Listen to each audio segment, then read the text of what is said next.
In today's video, I'm going to teach you how to create and edit property groups in Hubspot. Let's get started. First things first, open your preferred web browser and head over to the Hubspot website. Once you're there, you'll notice the login button conveniently located at the top right corner of the page. Go ahead and click on that. If you're used to signing in using Google, you'll see the option Sign in with Google. Choose this option and then select the appropriate Google account you wish to use to access Hubspot. Don't worry, HubSpot will securely authenticate your account, giving you access to its suite of tools. Now that you're logged in, you need to navigate to the settings page. You can find the link in the upper dashboard area of the screen.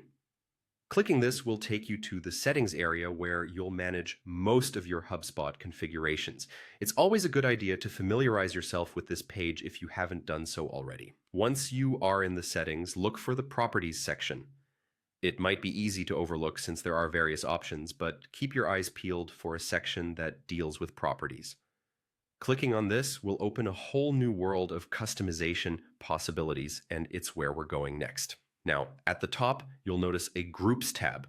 This is where today's task will take place.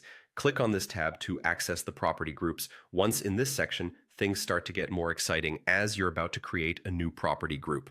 In front of you, there should be a Create Group button. With anticipation, go ahead and click it. This is where the fun part begins. Choosing a name for your group. Type in the name that best suits the theme or the function of the properties you'll be organizing. Remember, a clear and concise group name can save time and minimize confusion later on.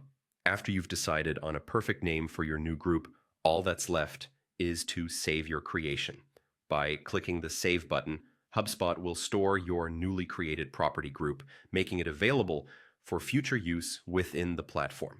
Just like that, you have successfully created and customized a property group in HubSpot. The ease of creating property groups in HubSpot is quite remarkable, isn't it? This powerful feature allows you to keep all your properties neatly organized and easily accessible.